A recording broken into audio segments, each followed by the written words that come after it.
All right, good morning, YouTube. Today is July 31st. It is the last day of July, and I am so glad because it finally will start cooling down a bit here in Arizona.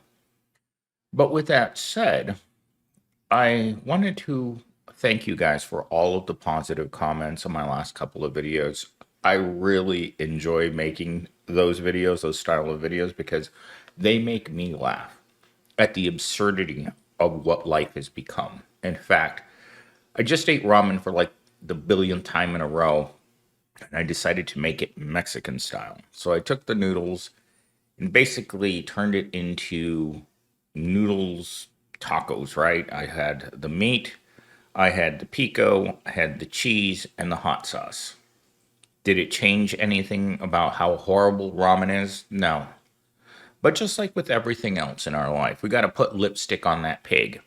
Whether it's your job, your car, your relationship, where you live, we got to put some lipstick on it.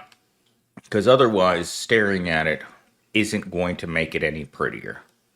So, as you've come to the conclusion throughout your life, all jobs are pretty much the same. Same crappy pay, same crappy pain and trauma. You don't want to go there. You hate your work, they hate you. It's an unholy relationship we hold with McDonald's.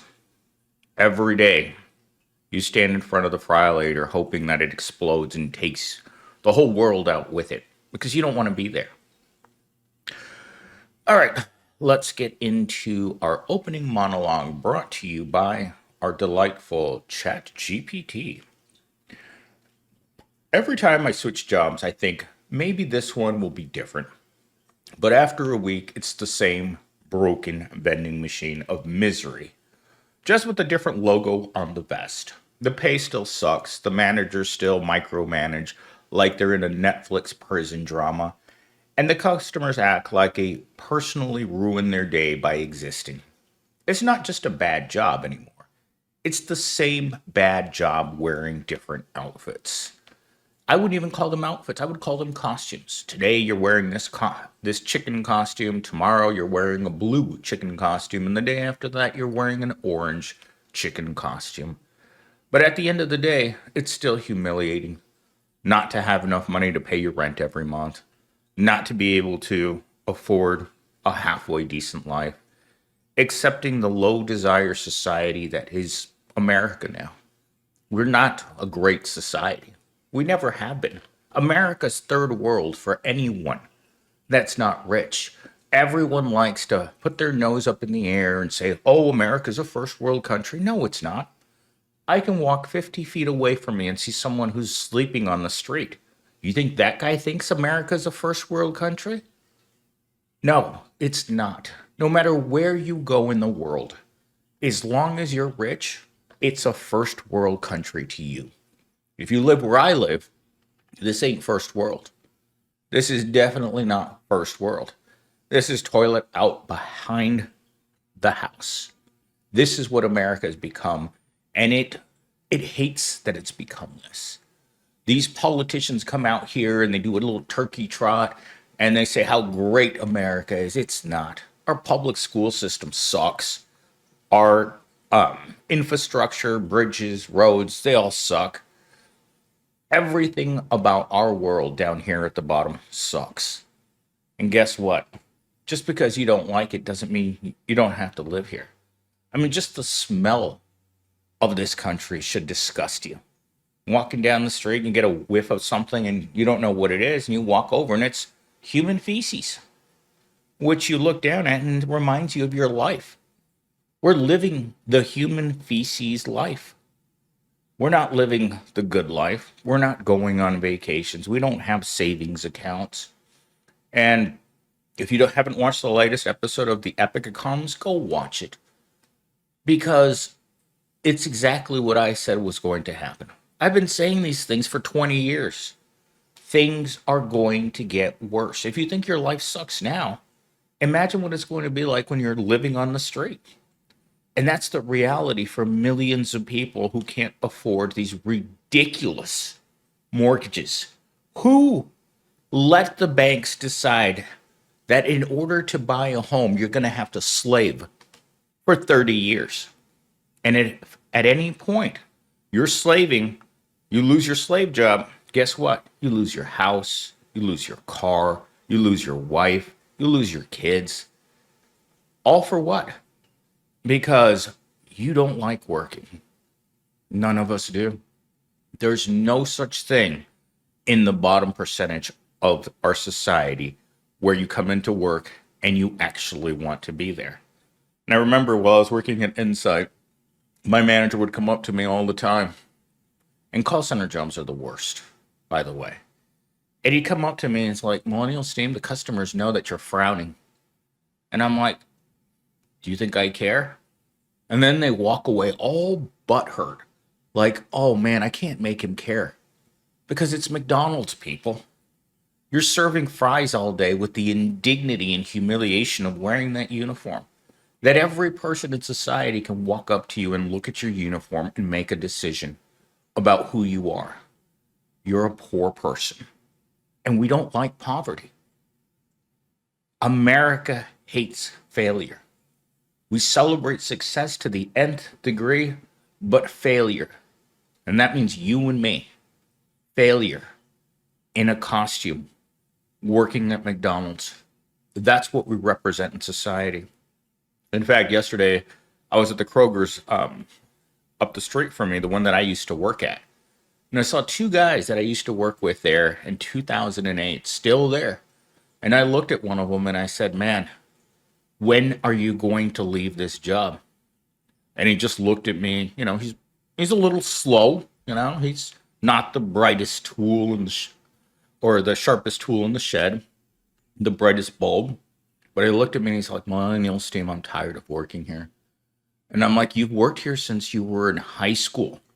When did you come to the conclusion that you were tired of this? And he said he took a 2-week vacation and he came back and he realized he couldn't be there anymore. But what else can he do? Just like me being stuck at McDonald's. What else can I do besides serve fries? I don't know anything about anything. I mean, I'm stuck. I got pigeonholed into the minimum wage from the moment I was born. What am I supposed to do? I don't have any special skills. My schooling is practically worthless. I'm a worthless human being. And that's why I get treated like a worthless human being. Because to have worth means that you have to have money. And what is having money? It means that you're an actual man that chooses. And I'm going to keep bringing this up because every day you're going to have to look in the mirror and say this. A man chooses where he works, what car he drives, the zip code where he lives. A slave obeys. When I'm working at McDonald's and my boss doesn't like how fast I'm using the fry-later, he wants more fries and he wants them faster and faster and faster. And you're just like, okay, what's the incentive? The incentive is be grateful for the bucket of fish heads you get at the end of the week. That's it. Otherwise, that other guy that's really slow, that you don't even know his name, the guy with the crossed eyes and that's overweight and you don't know what actual language he speaks, he just makes noises, that's your replacement. He's already waiting for you to get fired because that guy doesn't care. And your boss is like, well, you two pretty much are the same person, so I don't give a crap. Millennial Steam, you're going home early because of attitude. Shrug your shoulders, and you're like, how are you going to make people care about a job that doesn't pay nothing? All right, talking point number 1. Call centers, coffee shops, tech support. It doesn't matter what the title is. If you're still broke, still exhausted, and still disrespected, then what's the point of climbing a different ladder that leads to the same basement? Couldn't have put it better myself, ChatGPT. The same basement. What does that mean? Entry level with 3 to 5 years of experience. You may be serving fries at McDonald's, but you're not going to get that job behind the cozy stove without 3 to 5 years of experience. And they mock you for it. That's the really sad part, is that no matter where I've worked, sadistic management comes up to you and has to poke fun at your situation by either yelling at you, making fun of you for going to college and ending up right where they work. Every job I've ever gone to is the same way. There's absolutely no respect for the educated people in our society. Why? Because we're all ending up in the same place. If you're serving fries with me 8 hours a day, standing next to me, you didn't make good decisions. You made poor decisions. And that's what I'm reminded of every single day when I put on my McDonald's hat and I start smelling myself, and I smell like, well, I smell like grease and cheap food. Kind of like what Susie Rottencrotch smells like, except she's probably knocked up again. So, how is it that all these jobs came to be lumped into the same category? Simple. Corporations don't want to pay people anything. They don't believe in living wages. They believe in starvation wages. And more people are starting to fall into that category. I never thought that I'd be making so little money at my age. You know, like I keep telling you guys, I'm making the same paycheck that a guy working in the same field in the year 2000 makes. This is not sustainable for anyone. The proles are going to have to take off their chicken costumes and maybe just walk naked in the street. That way you're not wearing any clothes. Go back to the basics. Just walk around in your birthday suit, because what you wear is what you're worth to society. If you're in a suit, if you're an executive, if you're a shareholder, if you're an owner, there's respect, there is admiration. They worship your success. But if you're anyone else wearing a uniform or wearing an orange jumpsuit or wearing overalls, there's absolutely no way that society's ever going to pay attention to you, because you're invisible. At that point, you might as well be a homeless person, because that's the level of respect that you get in our society for being a working loser. Working 40, 60 hours a week, still having trouble paying your bills? It's intentional. Talking point number 2. Angry strangers can scream at you, managers can humiliate you, and an HR will call it training. It's not a bad day. It's a system designed to grind you down while pretending they care. Yesterday, one of my coworkers and I were talking for a little while, older guy, and he said to me, Millennial Steam, my kids work at McDonald's and they make more money than I do.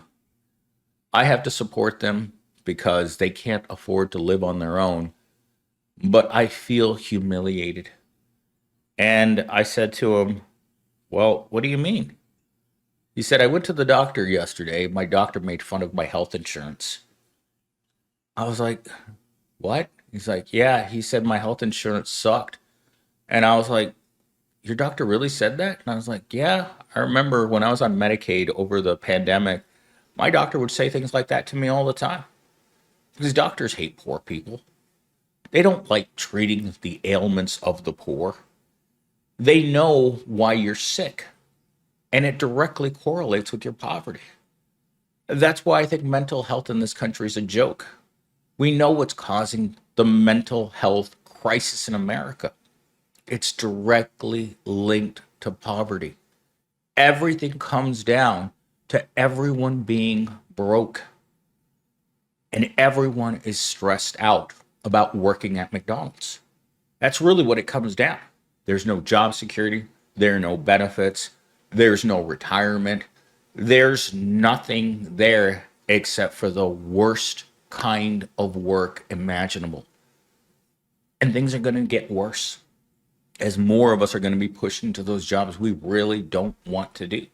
The jobs that for most of us, the 99%, were completely invisible until the people that did those jobs vanished. And it's going to happen because just because we weren't exposed to those jobs before doesn't mean that you won't be asked to do it. And by asked, I mean thrown into a workhouse and told you're going to have to do this because you can't pay your mortgage. You can't pay your credit cards. You can't pay your car loan. All of these industries are being shattered in real time. As people lose their jobs, as people have to take lower paying jobs. And I'm not talking old people and teenagers. I'm talking about people who once thought that they had a good job. Once they lay you off because of the shrinking economy, you're going to have to take that job at Chipotle.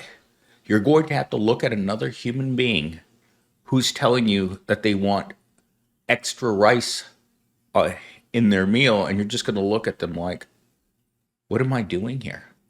I ask myself that question every day. I look at myself in the mirror wearing that McDonald's uniform, and I'm like, what am I doing here? And you're like, I don't have a choice. This is the only place that will give me a job.